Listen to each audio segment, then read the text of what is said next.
Salut à tous, on se retrouve aujourd'hui pour parler du FC Barcelone en ce jeudi 10 mars. Et aujourd'hui, jour de match pour le Barça. Le Barça ce soir reçoit au Camp Nou l'équipe turque du Galatasaray, 8e de finale aller de l'Europa League. Un match important bien sûr pour les Blaugrana parce que c'est l'objectif de remporter cette compétition en fin de saison. Du coup on peut voir le groupe convoqué par Xavi pour la réception de cette équipe turque ce soir. Donc tout le monde est là, voilà, tout le monde est disponible à part le jeune Gavi. Gavi n'est pas là, pourquoi? Donc il n'est pas blessé, il est juste suspendu pour ce match ce soir. C'est pour ça que son nom ne figure pas dans cette liste.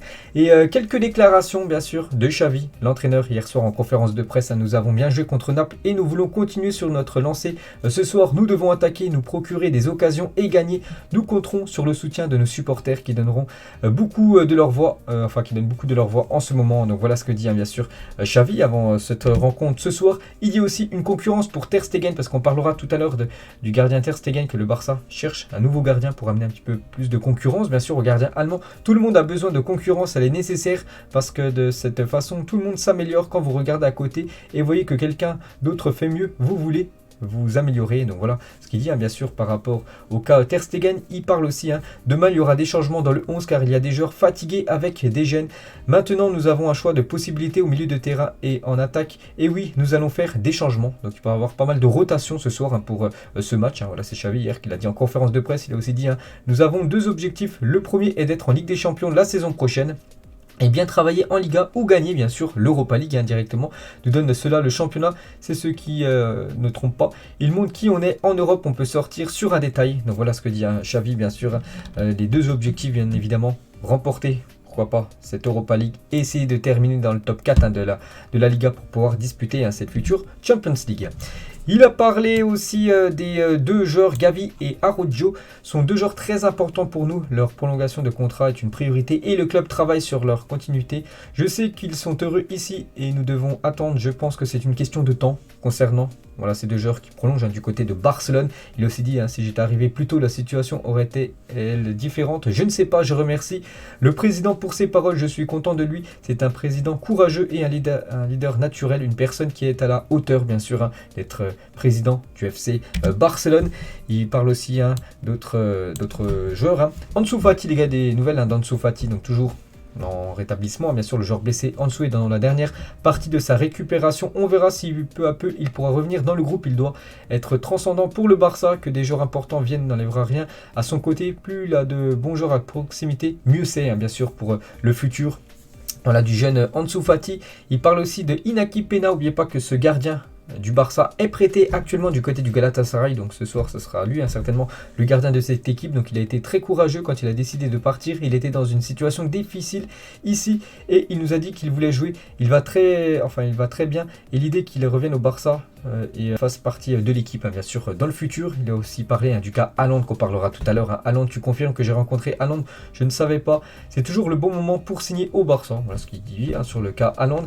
Et par rapport à ce match hier du Real Madrid et le Paris Saint-Germain, donc il y a un journaliste qui lui a posé une question, est-ce qu'il allait regarder le match vu que la conférence de presse était avant le match de Ligue des Champions hier. C'est un grand match pour Léo. Je vais le regarder, je ne vais pas dîner. Je souhaite le meilleur à Léo et Neymar, même s'ils peuvent gagner, tant mieux. Donc voilà ce que dit bien sûr Xavi, les gars, par rapport à toutes ces par rapport au match, par rapport aussi aux joueurs bien sûr actuellement indisponibles comme Ansu Fati. Frenkie de Jong lui aussi, il est en conférence de presse. Nous sommes favoris, mais Galatasaray est une bonne équipe, bien sûr. Il faut faire attention à cette équipe turque. Galatasaray possède une bonne équipe, mais nous sommes favoris, nous voulons gagner. Qui plus est devant nos supporters au Camp Nou. N'oubliez pas que ce soir c'est au Camp Nou. La semaine prochaine, coup d'envoi à 18h45, jeudi prochain, attention. Et cette fois-ci, ça sera dans l'ambiance terrible du côté du Galatasaray. Vraiment une énorme ambiance là-bas. Nous allons tout donner pour remporter l'Europa League car nous avons soif de titres. C'est peut-être le seul trophée que pourra remporter le Barça cette saison. Sinon, ça sera saison blanche. Il a aussi dit je me sens bien au club. Nous sommes dans une bonne dynamique. Je veux continuer et progresser bien sûr du côté de Barcelone.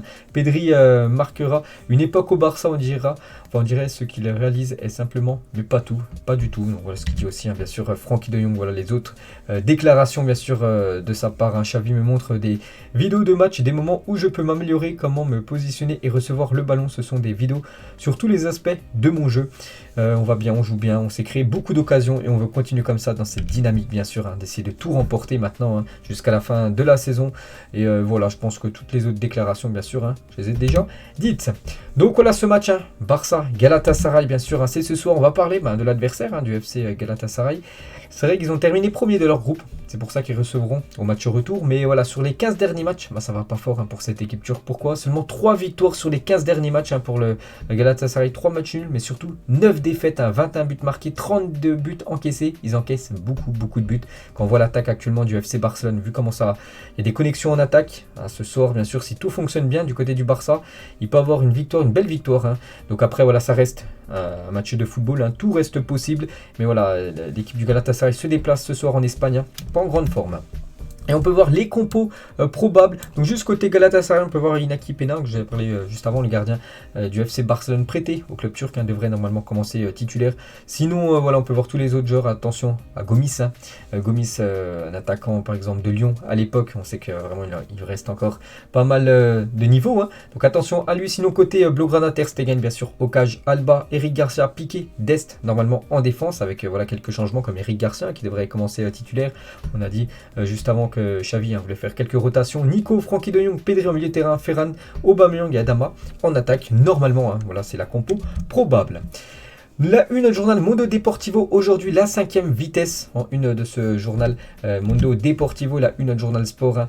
Donc on peut voir un petit article hein, bien sûr sur le Barça Galatasaray au-dessus. Donc ça c'est un journal aussi spécialisé hein, sur l'équipe du Barça, mais ça revient aussi sur la défaite du PSG KO et surtout Messi, hein, l'ancien joueur Blaugrana qui a vécu de nouveau une désillusion en Champions League. Et le match hein, ce soir, Barça Galatasaray sera arbitré par un arbitre français, c'est Benoît Bastien qui a été choisi hein, pour arbitrer cette rencontre.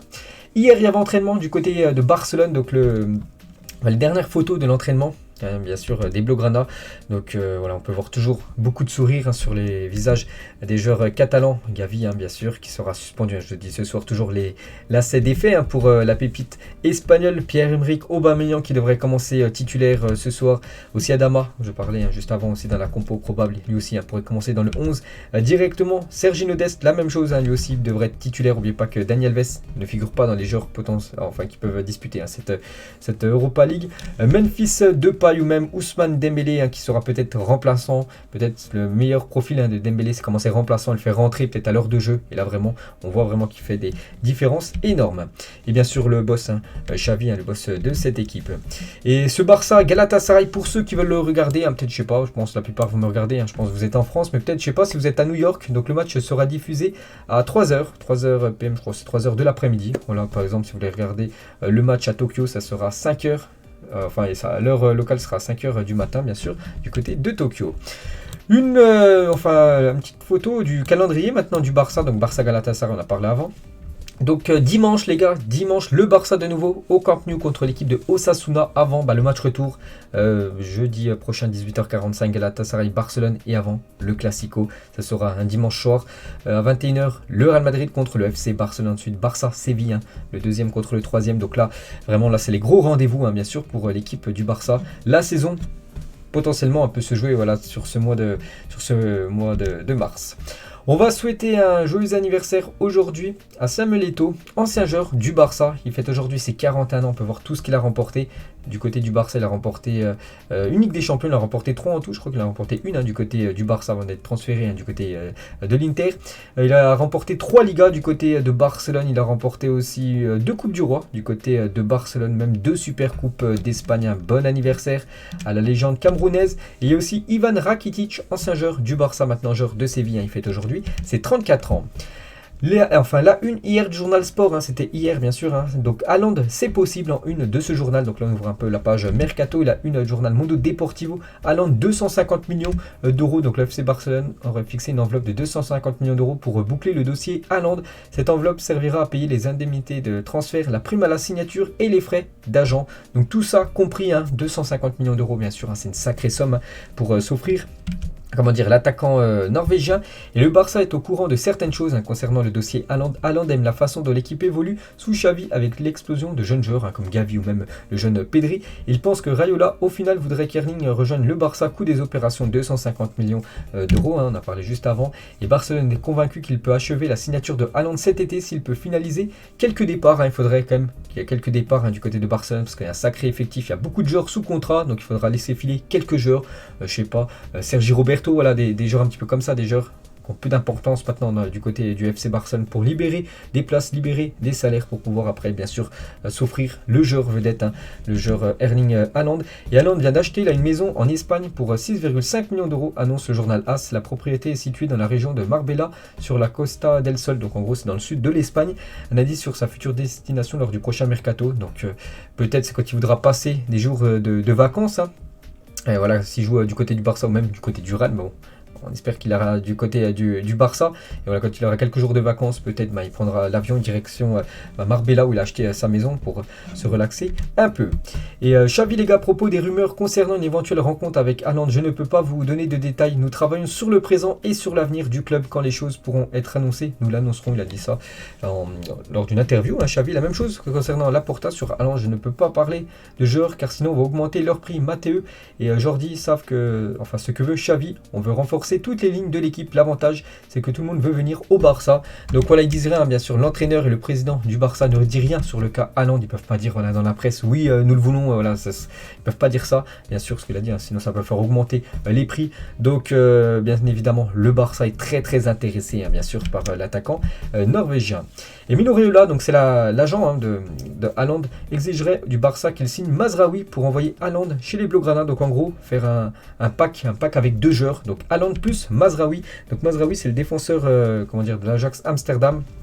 Donc si les Blaugrana veulent faire signer Haaland, ils devront également recruter Noussair Mazraoui qui est aussi sous contrat avec Mino Raiola.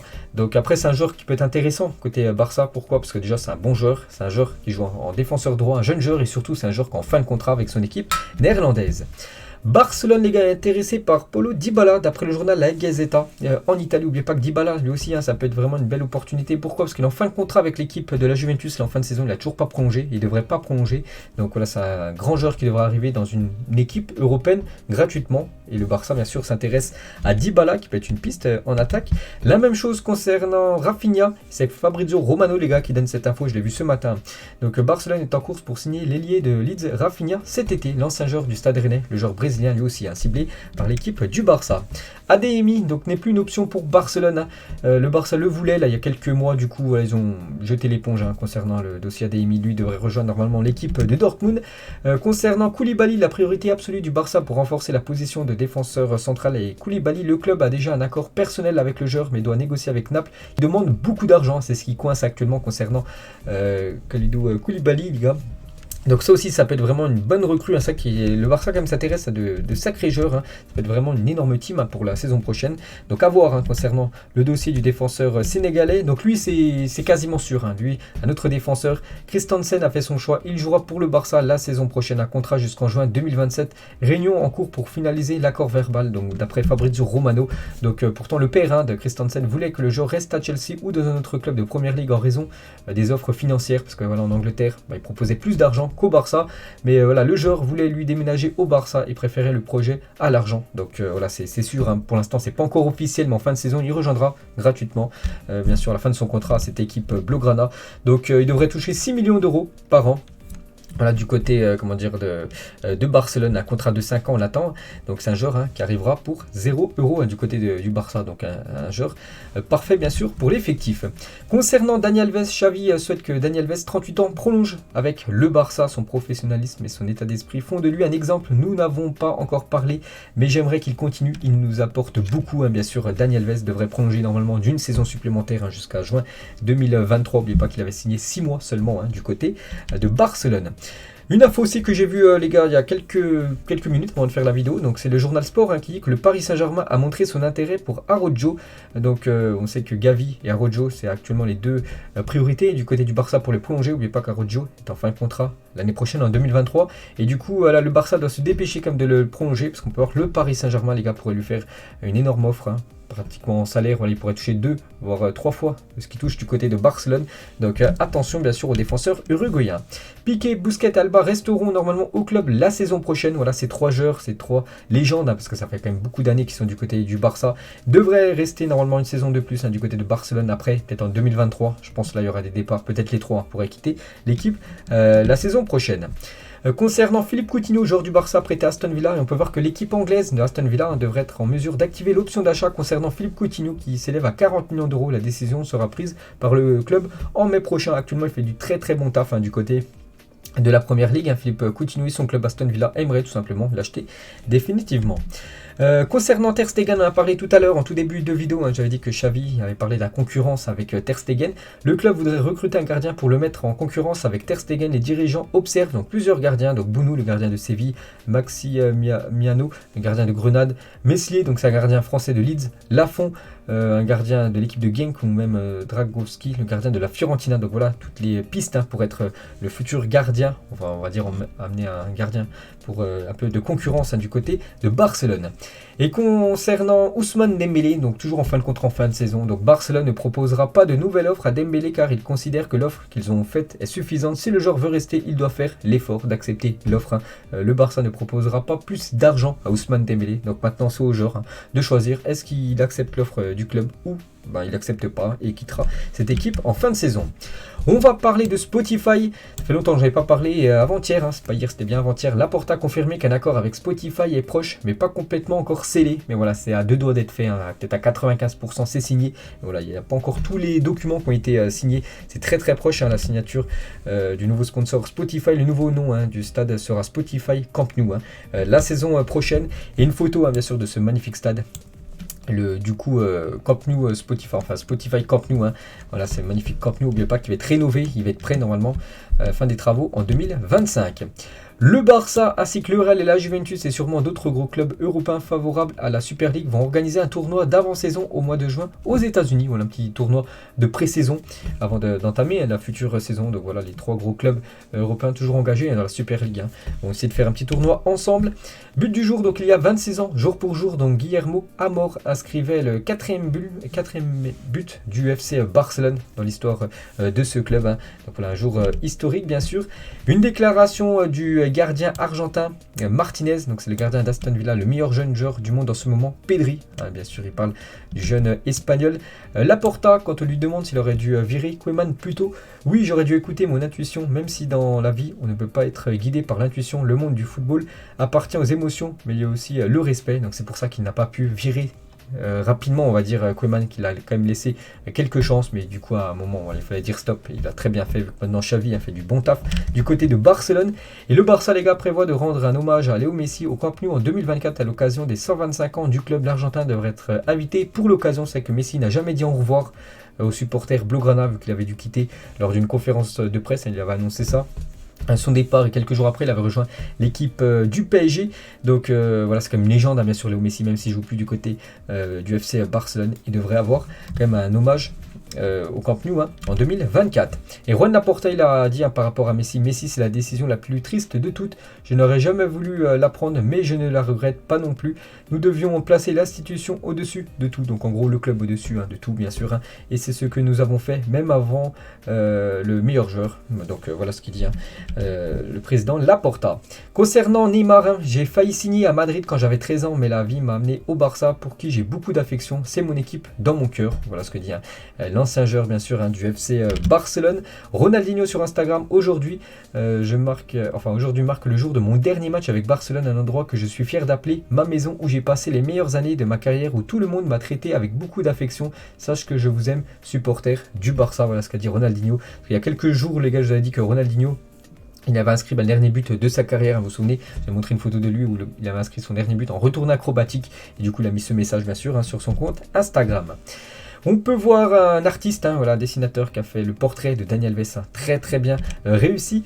Et pour finir les gars, cet épisode, aujourd'hui les dates de sortie des maillots, version 2022-2023 du FC Barcelone. Donc le 25 mai, ça sera le maillot extérieur, voilà, qui sera dit. Le 3 juin, le maillot domicile. Et là, en septembre, le troisième maillot. Donc déjà, le maillot domicile devrait ressembler à ça avec le nouveau sponsor Spotify, normalement. Ça sera le maillot domicile, le maillot extérieur, avec le maillot, enfin le sponsor Spotify en plein milieu. Et ça sera le troisième maillot Blaugrana pour la saison prochaine. Donc voilà, on a fait le tour, bien sûr. J'espère que ça vous a plu. On espère la victoire ce soir du FC Barcelone. Je ferai peut-être les gars un débrief, si je regarde le match, sur ma chaîne principale. Bis les gars de ce Barça. Galatasaray, bonne journée à vous. On se retrouve demain, on parlera cette fois-ci du Real Madrid. Bonne journée et à demain.